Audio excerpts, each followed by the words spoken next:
Welcome back to a new series of the Mojo Podcast. It's wonderful to have you here. I know there's a lot going on for everyone right now, so I'm grateful you chose to spend some quality time here.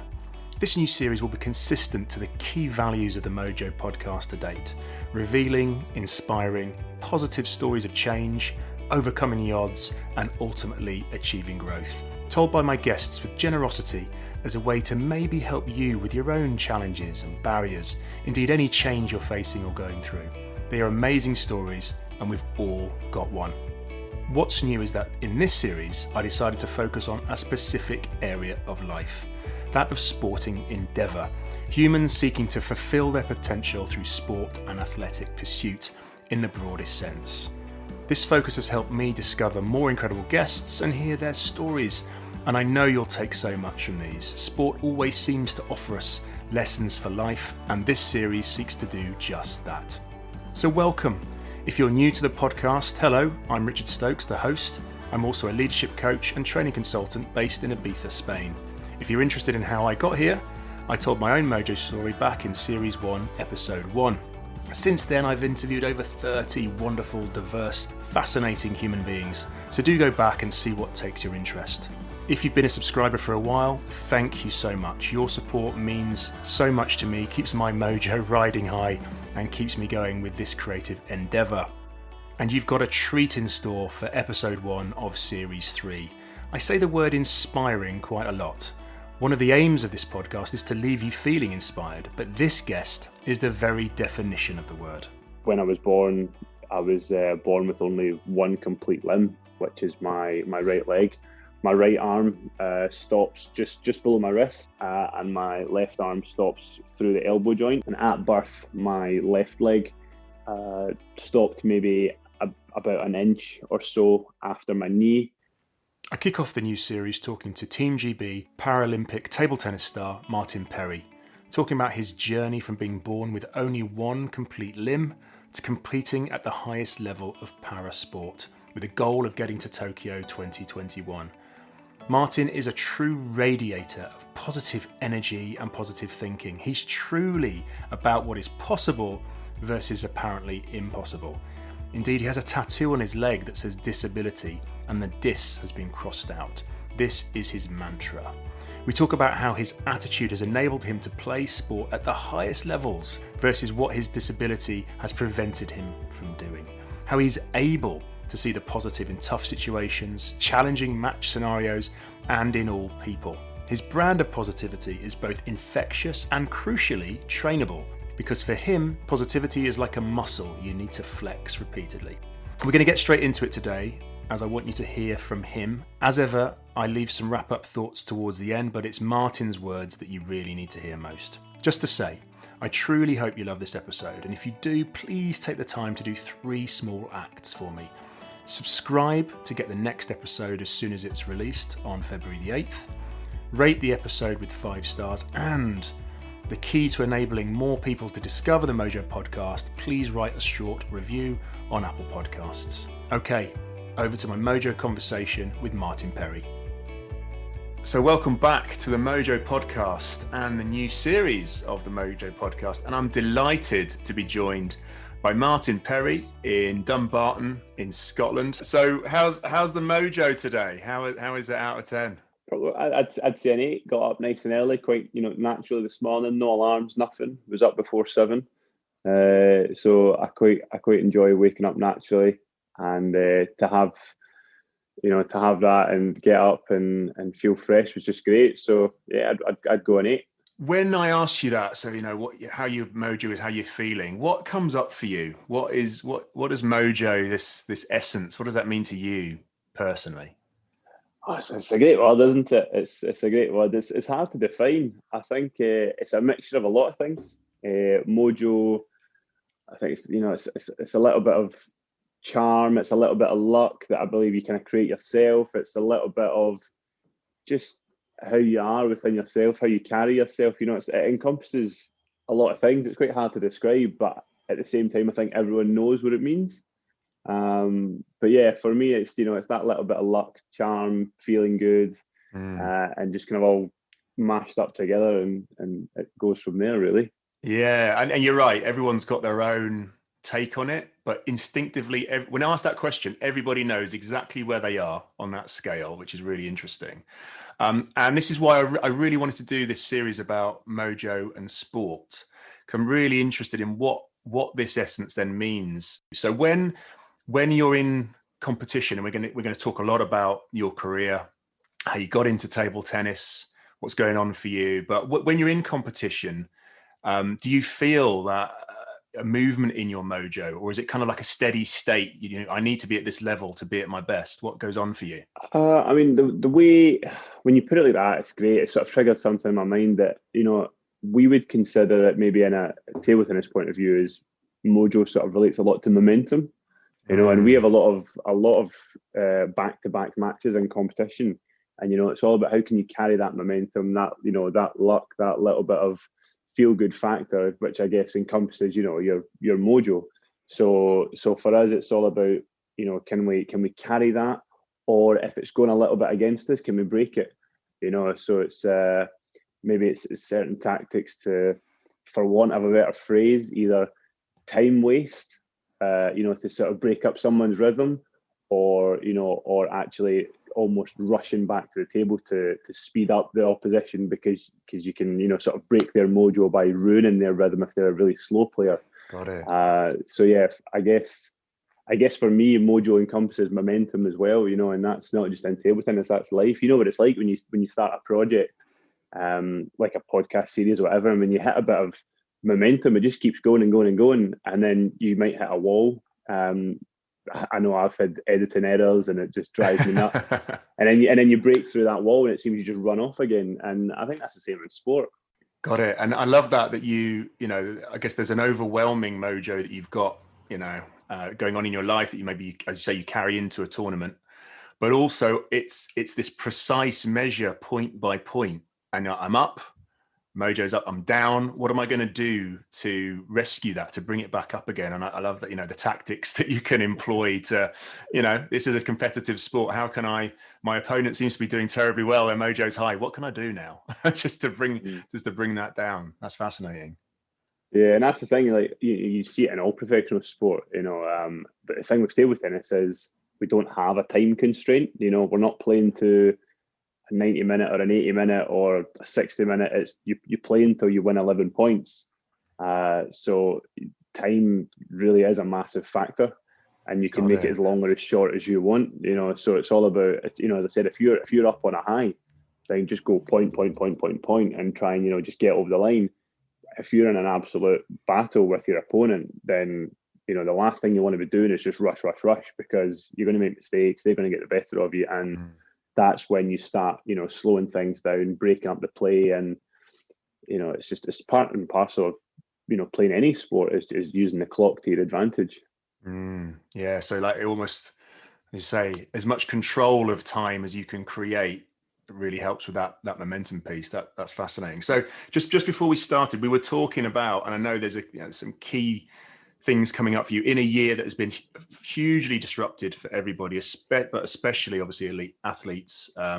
In the Tokyo 2020 Olympics has been postponed, obviously, to 2021, and you're right in the midst of the qualification for that. Can you tell us what's going on for you, in terms of your journey, your road to Tokyo 2021? Yeah, so I mean, our official qualification period got cut short by 3 competitions, um, and I think initially everyone that hadn't qualified, which would be myself included, everyone that hadn't qualified felt a bit sorry for themselves, because we had 3 more chances to get over the line, and Right. and obviously things start going through your head. If I'd won that match at this event, or X, Y, Z, everyone sort of felt a bit sorry for themselves. I suppose apart from the guys that had already qualified, they were like, brilliant, I get to put my feet up. But it took obviously a period of time of looking at it, and we were assured that the world qualification tournament was still going to go ahead. It was scheduled for May this year, so we were assured that was still going to go ahead, even though obviously the remaining sort of pro tours that were go towards qualification had been cancelled. the world qualifying tournament, which was like almost like it's like a last chance saloon, as it were. You win this event, you go to the Paralympics. There's there's no ifs, ands, or maybes. That's what happens. That was then obviously subsequently postponed to April 21. So again, it was like we had this opportunity in front of us, even though the Pro Tours were cancelled, we still had the qualification tournament. That then gets postponed, and it's like, right, what next? And it took a bit of thinking and sitting down with coaches, the psychologists, teammates, and we all just sort of came together and was like, let's use it. Like, we've got 12 months now. We've got an extra 12 months. Let's go and get better. Let's go and improve as much as we can. So we know that, as things stand, it's going ahead in April, this World Qualification Tournament. It has to go ahead because it fills the quota for the spaces at Tokyo.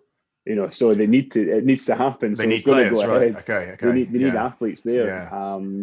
So there's that assurance that it definitely is going to go ahead. I think with the advancements we've had and things like the vaccine and understanding how the virus works a lot more now, I believe that this tournament will happen. So it seems like, for us as athletes, there is light at the end of the tunnel. We can go and compete again. We can go to the Paralympics next year, and that's ultimately what we want to do. So it took a period of time of understanding that things did feel a bit crap and a bit rubbish. But you can change that mindset into as I said, we came collectively as a team together and said, let's make it a new goal. We've now got 12 months. Let's go get as best prepared as we possibly can in this 12-month period, and go and smash it. Yeah, I mean that's amazing to think, because of we were just talking before, what I guess as an athlete, often you're trying to get rid of uncertainty and hurdles and barriers, and we're going to come to your own personal hurdles and barriers in a minute, obviously. But to come together as a team and flip that, as you say, flip that mindset around from, we've done all this hard work over years, the pinnacle of our careers is ahead of us, and then it's gone. And I appreciate that you hadn't yet qualified, but you had 3 more golden opportunities to do that. But to flip that around, and I love that you did that collectively, because we're talking about a sport that is individual, but it sounds like there's a lot of team going on there as well in table tennis. Yeah, I mean, we are an individual sport, as you say. We do play team event at the same competitions, but I mean, ultimately it is an individual sport. But we are a team, we're a unit. One of our team values is family, and that we feel like we are one together. Because before COVID and everything else, I seen my teammates and my coaches more than I seen my wife. So you are this family, and it was. I would be lying if I said, COVID happened and we thought, oh, it's great, we can still go train and we don't need to worry about this. And as you said, we can rule out the uncertainties because we can still train and we can still do this. But we're all human, and we did feel crap from it. It was rubbish, because actually we couldn't train for 4 months. It got taken away from us before we were allowed exemption to go and train for the Paralympics. And because it's more than a job to us, it is like it's our life. It's sport, especially as a para athlete, gives us so much freedom, and so much ways to express ourselves, and to have that completely taken away from us, it wasn't a job. It was a way of life, and it's not as if we can set up an iPad or a laptop and work from home, because it's a skill sport. You need to be on the table. It's not a power sport where we could go out and do runs or jump on a bike, and it's it'll improve the fitness, but it's not going to ultimately affect table tennis. It's a skill sport. We need to be practicing those skills, and as you said, practicing those skills day in, day out rules out the uncertainty. So we had lots of team meetings over video calls and things like that, and we came to the conclusion that we need whatever decision we make going forward, it has to be a collective. And of course, as athletes, you're always looking to improve and looking to be better. So we just stuck with it. We were like, we've got a 12-month window. Let's just take it and run, and let's look to improve. Let's look to be closer than ever. as a unit, help each other up. And I feel like we've really done that. And something you said there really struck me about, obviously, that the importance of the sport to you, and especially as a para athlete, because of what, and we're going to talk a lot about this, what sport has done for you personally, but almost taking that away and restricting your access to it for 4 months. That must have been particularly hard. Yeah, that was really difficult. I started running at the beginning of the initial lockdown. It was something that I hadn't really done before. And I straight away, like within the first week to 10 days, I was just injured. I was just in so much pain because I wasn't used to it. My body wasn't used to running. And I had to stop, had to come off. But I needed ways to exercise at home, and for me that's very difficult. Thankfully, I reached out to a company who supplied me with an indoor bike. It's in the office that we've got in the house, and so I needed to be active. I was used to training 4 or 5 hours a day, and then it was nothing. And and I tried the running, and I was getting injured and sore, couldn't do it, which then made me just sit on the couch even more because I wasn't feeling great. So it was difficult because sport has taken me all over the world. And I don't think I would have done that if I hadn't been involved in sport. So it's just it's amazing how much, I guess, once you're in that setup, that you can almost take it for granted. But soon as we got a taste for it again and got back on the table, it was like we were like kids in a candy shop. We were just honestly, the atmosphere in the hall on the first day back, and still now, actually, we just love it. We're like, this is amazing. And the whole, as I said, the atmosphere in the hall, it's so much higher and better than what it's ever been, because we're like, we love this. This is, as I said, it's our job, but it's so much more than that. And we train every day, and we just seem to be getting better and better. And I think it is down to the fact that we know at any moment in time this can be taken away from us again. Isn't that is so powerful, that the renewed appreciation, the perspective it gives you, that this sport has given you so much, given the opportunity to do so much, and it's precious. I suppose that's the word that's coming through for me. It's so precious to have that the love of it really, really, really comes through. I mean, completely different, right? I'm a very average cyclist, and cycling was taken away from me for 2 months in Spain. And I remember the feeling I had. I got back on my bike again for 2 months when I was allowed out, and I felt exactly as you said. I felt like a child. I felt like I was 7 on my bike for the first time, and that release was glorious. So thanks for capturing that. So Martin, I think it'd be really useful at this point. Maybe we need to give people maybe a bit of perspective about where you've come from and the disability that you were born with, and just what you've overcome, because I think it's really important for people to understand that. Can you give us a bit of that? I was born in Paisley, which is not far from where I am at the moment, and I was the youngest of 4 boys, so I was my parents' last attempt at having a little girl. So not only did that, massively not turn out for them, they obviously quickly after birth, there was a lot of conversations with doctors and nurses, which alerted my parents to the fact that something might not be quite right. And there already was a few problems. I was 3 months premature. Right. I was 2 pounds 2 ounces, so I was this tiny little thing. And so obviously there was alert and attention there, because I was, so premature and so small. But then, my disability is so visual that it happened instantly, that everyone saw. And so when I was born, I was born with only one complete limb, which is my right leg. My right arm stops just below my wrist. So I've got my radius and ulna, but no wrist or hand. And my left arm stops through the elbow joint, so I can move my elbow.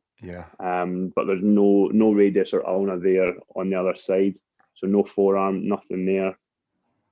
And at birth, my left leg stopped maybe about an inch or so after my knee, and I had the tibia, but no fib, and sort of complications later on at 5. And then again at 10, resulted in me having operations on this left leg to try and correct it, because even though I was born so small, I shot up incredibly quick, and I'm now over 6 feet tall, and that was a very rapid growth for me, which resulted in the bone that was just below my knee on the left-hand side was growing quicker than the skin could cope. Right. So at 5 years old, the tibia pierced through the skin, which was like absolutely excruciating. So they took the doctors did a great job. They took hip tissue from my left hip and grafted it onto the end of the stump, which gave me not only a new length of leg, it gave me a new lease of life because I wasn't in pain anymore. And my parents aren't the tallest of people, so we didn't think I was going to get excessively tall. It's definitely not over 6 feet. And then at 10, I go on this massive growth spurt again, and the doctors are like, it looks like you might be a tall boy. If we keep doing these hip grafts, you're going to end up with really bad hips, and it might not even work anyway. So at 10 years old, I had to sit down with the doctors and my parents and sign a little form that said I was consenting to have the lower half of my leg removed.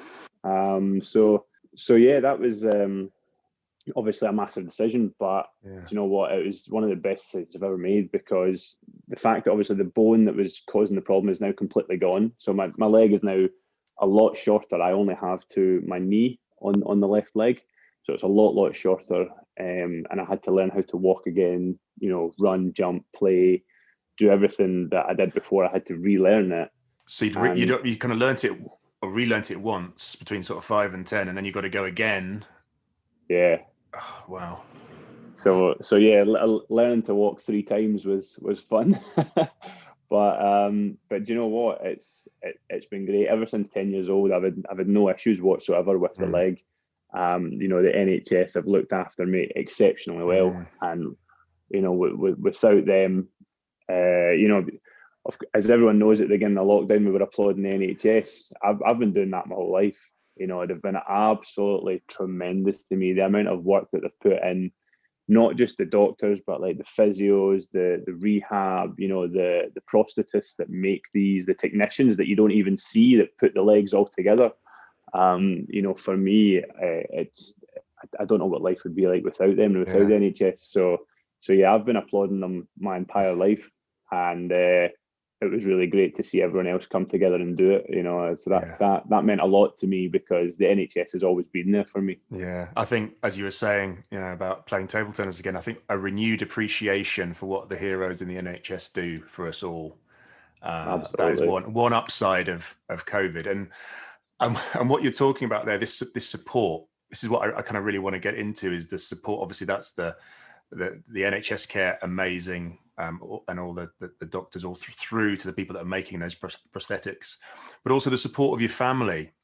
So I wanted to understand that a bit. And I know, again, from when we spoke before, that there is an encouragement for you to, get out and play sport. Because what I want to kind of get into now is how from this, let's not put it, let's not be about the bush, incredibly hard start to life. You can't argue with that.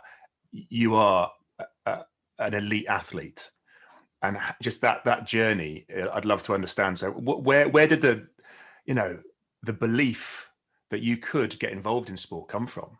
I owe it all to my 3 older brothers, Paul, Thomas, and Jamie. They never. 4 boys in any household is going to be absolute carnage.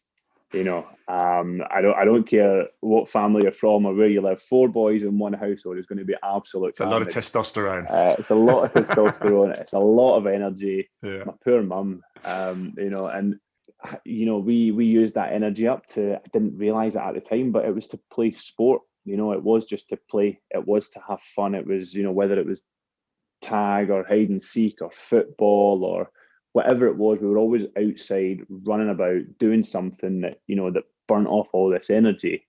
And, you don't realize it at the time, but that is it's your path into sport is playing with your brothers, your friends, or whoever it is at a very young age. And from the very beginning, they treated me the exact same as they did with their friends and with the other brothers. There was no exceptions whatsoever. If anything, they tried to use my disability to their advantage.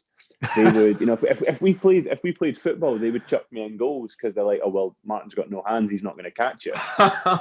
So they're trying to make themselves look, like the absolute superstars that we watch on TV because they're scoring all these goals. But that just made me more determined to catch the ball and to not let it in and to try and beat them in return, because that's what it's like with siblings. It's always a one-up. You're always trying to beat each other, in a healthy way, of course. Yeah. but yeah, it's just that competitiveness just from an early age of, I don't want to let my brother score a goal into me playing football. I didn't care that I had no hands. He didn't care that I had no hands. So why was it? It was never a question, It never came up. They just wanted to score goals into their little brother, and I just wanted to stop them scoring goals. Yeah. And it came from there, and it's only really been recently, looking back, that I realised that. I remember last Christmas, we were with my wife's family and we're playing like board games at Christmas, and she's like, "This is bringing out a real nasty side in you." And I was like, I can't help it. I need to win. Like, I need to win. It was like flashbacks to my childhood, playing Monopoly at the kitchen table. I was like, so yeah, it was playing with my brothers growing up, and I think they made me understand, without telling me and without probably meaning to, that sport for me was a level playing field. As long as I committed to what I was doing, I could achieve it. And it's something that we've never spoke about as a family. It's just what we did. Right. So it wasn't right. This is our strategy for Martin. This is how we're going to be. It just was. It was just that was love from your family, was to treat you equally, to focus on what you can do versus what you couldn't at the time maybe do or be perceived to do. They were like, just get stuck in. I mean, like any parent will tell you, there's no playbook, that you can open up and look at and tell you how to raise a child. As I'm discovering. And there's everyone's got advice and everyone's got their own ways of dealing with things, as a family, but there's certainly no playbook and no guides to having a son with one limb. It's there was no one that my parents could lean on for experience or advice. So they just raised me like they'd raised 3 other boys, which meant for me that I knew, I never knew sympathy or sort of any feeling sorry for myself, because my family never felt sorry for me, because I was just Martin. I was just one of the boys that was there, and we grew up together and we did everything together. So why would having no hands and one leg affect that? Because I could do everything that my brothers could do, because they didn't try and stop me. They just encouraged me to keep going, to keep doing everything. And they never, I guess because they always grew up with it and I always grew up with it, it was never spoke about. It wasn't like, oh, so what's it like having no hands? Like, that's never been a question within my family, because they don't care and I don't care. Do you know what I mean? Like, it's just life. Like, it's like, I bet you never wonder what it's like, as a child trying to learn how to write for the first time in, like, nursery or primary one. You just go on and do it. And that was like me. I went to nursery and school and high school, and there was no exemptions. There was no special treatment. It was just go and do it, and you'll be all right, and you'll work it out. And I did, and I think that all comes from my family, where not that they didn't care that I had a disability, but they didn't let it define me. They didn't wrap me up in cotton wool and be like, well, he can't do that because he's got no hands. They were like, just let him crack on with it. He'll find a way. You're not going to be defined this way. Almost they're going to let you define yourself, which is, I think, I'm a new parent. As I said, when you said there's no playbook, I was like, absolutely right. But I think if we can do anything for our kids, we can let them be who they are rather than try and shape them in a way that and often it's from love. I think this is the right thing. Allowing you to define yourself seems, I guess, as you said, they didn't think this is the strategy. This is just what we're going to do. This just seems like the right thing to do. And that instinct, I think that's what we're saying here, this parental instinct, that's amazing. So when did you start to understand that actually sport, not obviously an amazing release for you to just be with your brothers, be with your friends, be normal.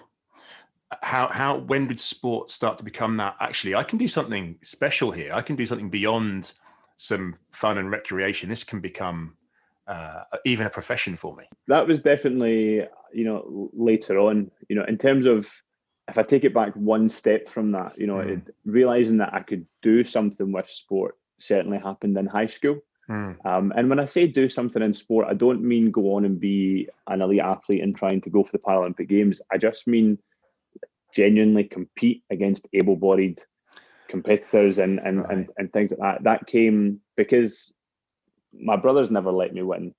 So when I go to high school and I'm playing football with, people that I've never met before and, playing loads of different sports, they're not going to let me win. But I realized that I could hold my own. And I think that comes from growing up playing every sport under the sun with my brothers. I had, the coordination, the hand-eye coordination, I had the reactions and things like that. And it was something that I seen that people around me that didn't necessarily grow up playing sport or as much sport, they didn't have that. So I felt like I had almost an advantage over like half the class, and okay, they might be able to run further and jump higher, but I understood how sport worked a little bit more. For me, sport a lot of the time, everyone loves an underdog, but you watch a lot of sport and the best underdogs that go on to succeed do it because they have a great plan. And my plan when I approached sport in high school was that I was just going to work harder than everyone because I had to. And that sort of led me into eventually, once I'd started playing table tennis, which is obviously a very difficult sport even when you do have hands. So when I started getting a lot more competitive in table tennis, I realized that I just had to work harder because I was never going to have the natural skill that someone with a hand and wrist could put the right spin on the ball. It was something that I was going to have to work incredibly hard for because, once I was in the sort of setup that I'm in now, I was sick and tired of being like the worst in the room, and I felt like as long as I put my head down and work really hard, I'll work through the disability. I'll make sure that it doesn't affect me. And now I feel like I'm in a place where I've got every opportunity in front of me because I've worked so hard that I've now got such a great support network that now work equally as hard, and all the athletes that when we come together in the GB setup, we're so united in not only improving ourselves but improving everyone as a team and try and push on together, and that's just an incredible feeling. And that determination you speak to is incredible because and you said it, you've picked a sport which and your disability didn't necessarily lend itself to be able to do it. I mean, there are probably other Paralympic sports which may have been, I'm not going to say easier, but just you could have got to a high level maybe faster. But it seems to me you've taken on something incredibly hard, as I say, with the spin that's so important in table tennis, and that being much harder to get to grips with. So, wow. I mean, it wasn't intentional. I didn't look at all the Paralympic sports and go, right, what one's the most ludicrous for no hands? Yeah, that's the hardest one. I'll take that. I was at a summer camp in high school. I think I was 17. So it was like my second to last year in high school. And there was a summer camp on, and of course, I was just looking for something to do. I was kindly invited by Scottish Disability Sport, and there was, on the final day, there was table tennis led by the guys at Drumchapel Table Tennis Club, and I tried holding the bat between two arms like this, and I was awful. I was like just dreadful. but I had fun. Like, it was the most fun sport I'd ever played because it's so quick and so fast, and everything's like every single shot is different. And it was just it just grabbed me straight away. It was so much fun. But even, then it was a couple of years before I thought, actually, do you know what? I could maybe do something with this. I was lucky enough that after I'd been playing for maybe a year or 18 months or so, my coach had got tickets to London 2012, and I went down and watched Paralympics GB win 2 bronze medals that day, and I was just like bewitched. I was like, wow, this is incredible. These guys are at the top of their game. They're incredible athletes, and they're captivating, thousands of people in the XL, and I was just blown away. I was like, wow, this is what it means to be a Paralympic athlete. It is the very top. And so I just looked up to these guys so much. And, after seeing London firsthand, it gave me a new perspective. And I was like, I just want to be like those guys. I just want to go and, and try and emulate them as much as possible. And then, if we fast forward that, 3 years later, I'm living with them and training with them every day. And, it's such a crazy turn of events. And, now we travel the world together, and, I get to see them. Obviously, I'm still very early on in my career, but I get to see them go and win Paralympic World Championships, European Championship medals. And I get to be a part of that now. And, looking back 8 years ago when I was this little fanboy in the crowd, it's such an incredible turn of events that I'm now, there doing it alongside them. That is amazing. I mean, a lot gets talked about legacy, and I know there's a big debate around the London 2012 legacy, but there we go. It's right there, and I love hearing stories like that inspiration that you could be here. And in 3 short years, this is incredible that you have gone from, as you say, player, obviously fan, to on a level playing field with these guys you saw playing. That's amazing. Tell me about that then. What did that take? What level of belief did that take to go to make that jump, that journey? So I got back from London, and I spoke to my coach Terry at Drumchapel, and I said to him, first of all, he was like, how was it? I was like, it's great, it was amazing. And I think he knew I was excited because I wouldn't shut up about it. I just kept chatting about it, and I was watching all the videos back, and it was amazing. And he said, look, if you want to try and achieve this, then I'll give you all the support I can. We'll do what we have to do. We'll get coaches in. We'll send you places, like whatever you want, but it has to come from you. I'm not going to force you. I'm not going to take you by the hand and lead you into the hall. If you want this, you have to go and get it. And from there, I was like, right, that's it. I want it. I know that I'm going to get the support. And it was a lot of late nights, because by this time, obviously, I've left school. I'm at university and college and things like that, and trying to balance studying and essays and exams with trying to train as a full-time athlete when you're on no funding whatsoever. Right. and doing all that. So there was a lot of late night bus journeys to get home. I'm getting in past midnight, getting up, going to uni in the morning, doing the exact same thing just so I can train in the evening. Some points I would even, I'd don't tell my uni, but I'd skip lectures. I'd skip lectures because I knew that I could train with a certain player or whatever, and I would go and do that. And because it just meant so much more to me to play sport. It was that freedom. It was that ability to express myself, have fun, and have this goal that was so much bigger than myself to try and achieve. Try and get to the Paralympic Games. So especially in the early years, it was just so much hard work and so much time spent on the move, trying to find training, trying to do the right things. And now to have it as, for want of a better phrase, as my job, it's something that it makes it feel so much more rewarding. because, you know, you always hear the stories of, yeah, you know, if you put in the hard work and you do this and you do that, it'll all turn out. And that's just not the case for everyone. Like that's a fairy tale that the movies have created, that, you know, as long as you work hard, it'll all turn out. That's not the case, you know. I'm just one of the lucky few that it has turned out that way. Well, as you say, I mean, you know, a lot of working hard, a lot of what's coming across to me there is a lot of sacrifice, probably, that decisions made around, you know, you're coming back from seeing the guys at 2012, talking to your coach and making that decision, like, this is what I'm going to do. And that took a lot of sacrifice, it seems to me. And then there's the support factor as well, because we talked about your parents, now we're talking about your coach, various governing bodies helping you along. What else, kind of from a support point of view, what other allies did you have in this journey?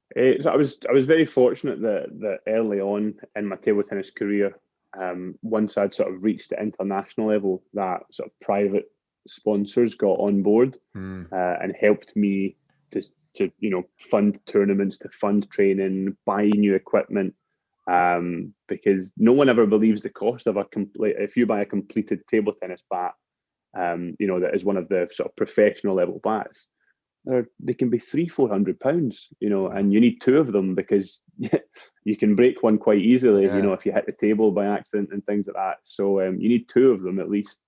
And, you know, so I was quite fortunate that I had private sponsors and still do, thankfully. And also, you know, there's loads of opportunities out there for, as you said, national governing body support.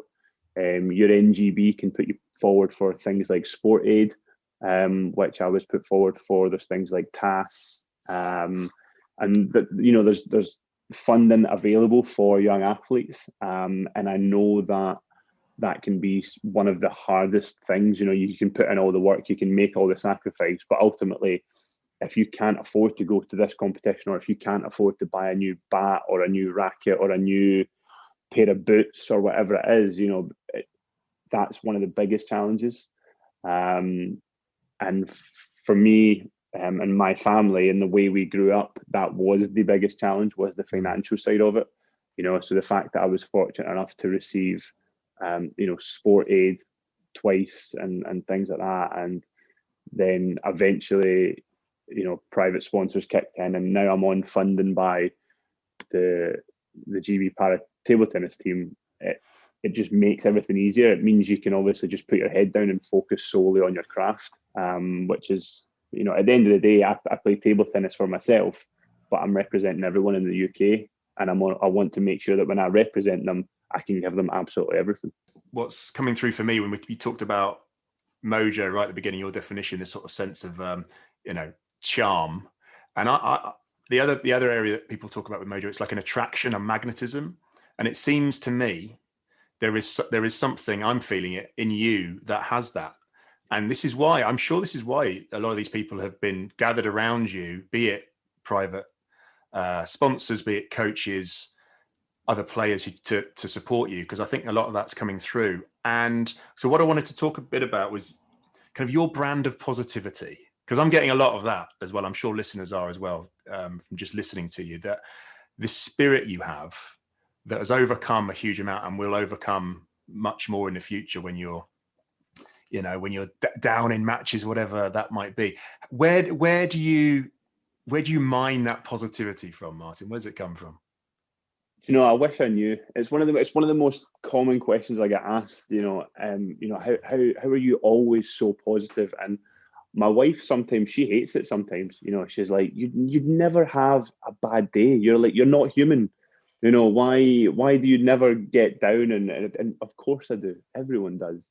But there's always been something inside me that can very quickly just switch and see the positive, and you know, and see that there's always something bigger to work towards. There's always something that's maybe just out of reach, but you know what, for me, it's always been just put your head down and you can get there, you know. And so I wish I knew where this positivity came from.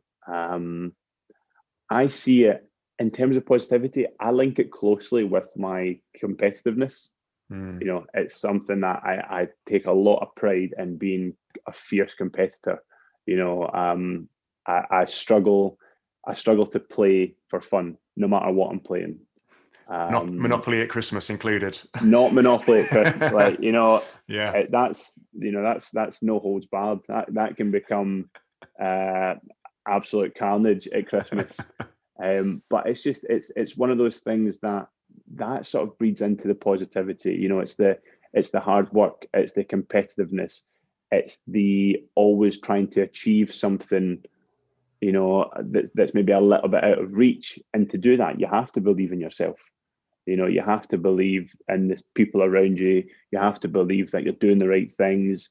And, so I think a lot of it comes together with, you could say, oh, you're just a positive person. But actually, I think it's a lot of different aspects that come together, meet in the middle, and that then results in this positive attitude that I've got. But, it's something that I think being disabled has helped shape as well. Being born with one limb, I could quite easily have went in an opposite direction. And I think I could quite easily have, felt sorry for myself and things like that. But the fact that my family and my friends never allowed that, then I've never allowed it, because I've never known what that felt like, so I've always had this positive outlook. And from a very young age, for as long as I can remember, I've always been asked questions about the disability and how do you do this and how do you do that. And for me, even that breeds positivity, because when when someone says, oh, how do you write, or things like that, and I show them how I write and I do stuff, they're like, wow, that's incredible. And to see their positive reaction, then sort of it then circles back to me, and I'm just like, oh, well, that's really nice. I've hopefully helped them a little bit today, because they now understand something that they didn't understand. And don't get me wrong, a positive mental attitude is a tool, but it's something that needs to be trained as well. Right. I don't think you can just, because there's a lot of people that through no fault of their own are in mental bad places. They maybe suffer from depression or anxiety or stress, and that doesn't mean that defines them, but it can be very hard to escape that, and I understand that. And for me, it's almost the opposite. For me, it's very hard to escape the positivity, but it's because I train for it, and as I said, if we relate it back to sport, and as you said in the beginning, we train to rule out these uncertain events. So a lot of the training we do, especially in competition season, is pressure training.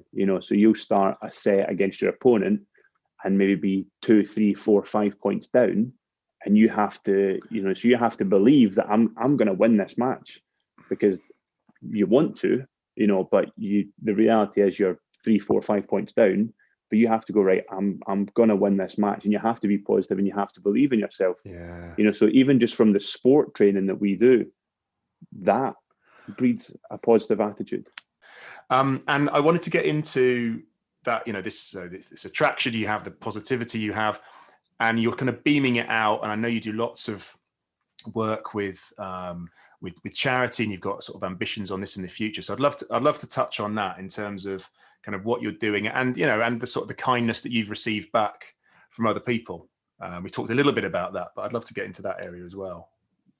Yeah, I mean, one of the sort of main charities that I try and help out as much as possible, because as I said, growing up, there was no playbook for my parents, and it wasn't until a few years ago when I was put in contact with a charity called Finding Your Feet that I realised that there was a lot of people in the local area, or relatively local area, that were like me, that had limb loss and limb deficiency. But this charity, Finding Your Feet, brought everyone together.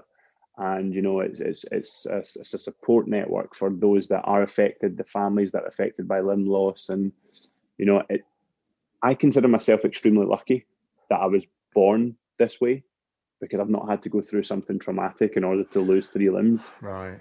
But the reality is that people have went through some traumatic accident, injury, illness, whatever it may be, and in turn ended up like me. And I can't for 1 second begin to imagine what that must feel like and what they must go through. But by working with finding your feet, I get to go and chat with these guys, have a coffee, understand a bit more about their story, understand, what that transition is like. Because as I said, for me, I've always seen it as a gift. I've always seen it as something that's made me who I am. But for someone else, that could result in a massive change of life, for them. And sadly, it can ruin relationships. It can, it can take a massive toll on the ability to work and to get back into work. So, working with finding your feet is fantastic, because the incredible work that they do, it makes such a massive difference. Brilliant. And I'll put links to them, Finding Your Feet, in the show notes so people can go and find out more, donate, support however they can. So what does the future look like, Martin? I mean, I'm not saying predict the future, but what are your ambitions? Obviously, you're very focused on Tokyo this year and future Olympics. Do you start to think about a career post sport? Because I appreciate, as an elite athlete, you've got a window. And it's not defined. It's kind of up to you and how injuries go and how much you want it, I guess. And it seems like you want it a lot. But at some point, the professional sport will probably end. What do you want to do? What do you see yourself doing kind of post that? Well, thankfully, my wife's not around, so I can say that I don't ever want to retire. I just want to keep going and keep going. She has other thoughts on that. She's like, come on, what are you going to do after this Paralympics and that Paralympics? I'm like, I'm just going to keep going. And she's like, but I want to see you. I want to spend time with you. And I'm like, yeah, but I want to keep going. But as you said, ultimately, no athlete can last forever. And for me, I do a lot of speaking. I do a lot of public speaking and after dinner speaking. And obviously now, via the world of technology and the situation we're in, a lot of virtual speaking. And it's something that, I mean, no public speaker will ever say they've always been comfortable with it. That's not true. It's a skill. It's something that you need to practice, and it's something that I really enjoy, but not from a selfish point of view, but from the fact that whether I deliver a good talk or what I feel is a bad talk, there's always at least one person that will come up to me and say, look, I really took this from that talk, or that's really helped me understand this, or that's, I've looked at this in a different way. And for me, it's a really nice feeling being able to hopefully help people and hopefully help them, grow as individuals or professionals or whatever the setting that I'm in and delivering to, just being able to help people, because ultimately I've been helped my entire life. I've been all over the world, and no matter where I go, I've found that people are inherently good. People are good. Of course, you get bad people in the world and people that do nasty things, but people are good, no matter what country, no matter what creed, no matter what color, no matter what religion.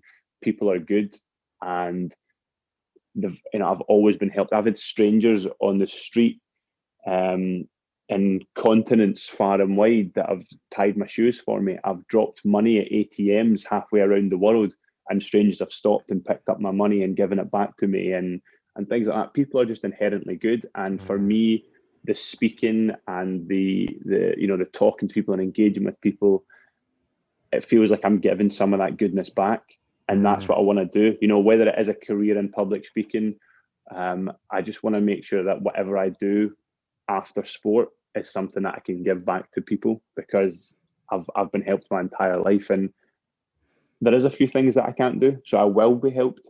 I'm always going to need some help. I'm always going to need something to be done for me, and that just to me shows the goodness of people, and I just want to give that back.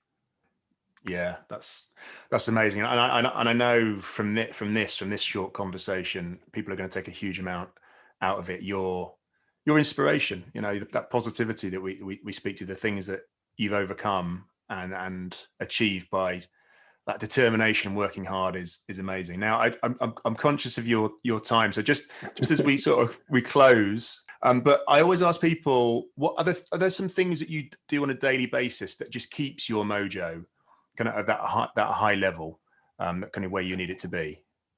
Something, it can be so small and insignificant, but build habits. Build a habit that you stick to, and especially in sport, it's a lot of muscle memory, but just build a habit. Build something, whether it be writing a few thoughts in a little journal before you go to bed.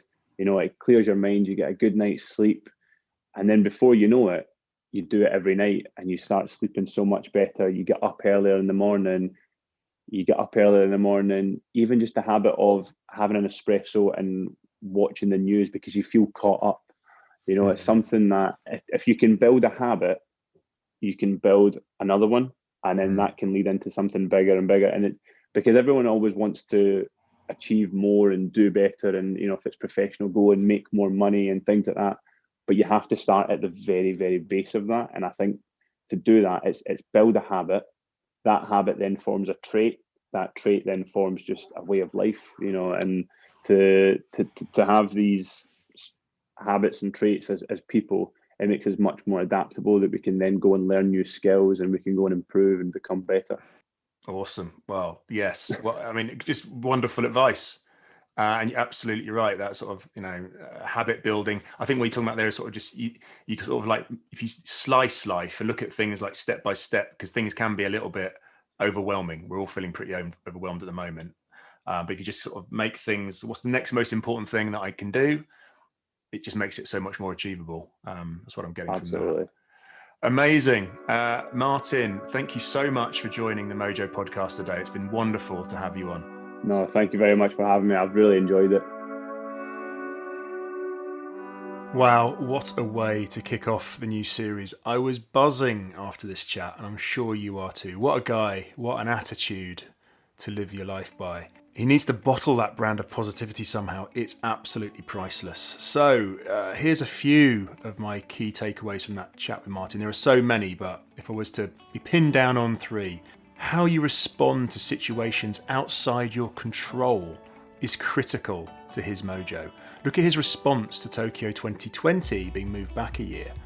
He regrouped with his team and decided to get even better, versus stressing about factors so far outside his control he could do nothing and was powerless. He can control his form and his fitness, and that's what he's chosen to do. Martin also defined himself rather than accept a definition of being disabled. This meant that he could channel that competitive instinct and look to pay back all the support he's received through his entire life. And that you can train for positivity. It's a muscle to flex, as he says. You need to keep doing this so it becomes a habit, which indeed he mentions right at the end. So much more, of course. So thank you, Martin. What a great person for you to get in as a speaker. And if you're interested in doing that, check out the Athlete Media Group who Martin works with. That and other links that Martin mentions are all in the show notes. It was great to have you here, whether it's your first time or your 30th. Really hope you enjoyed it. Next time on the Mojo Podcast, I talk to Team GB canoe slalom star Adam Burgess about his journey towards Tokyo. Remember to subscribe to get the notification for that one, and also please do leave that short review.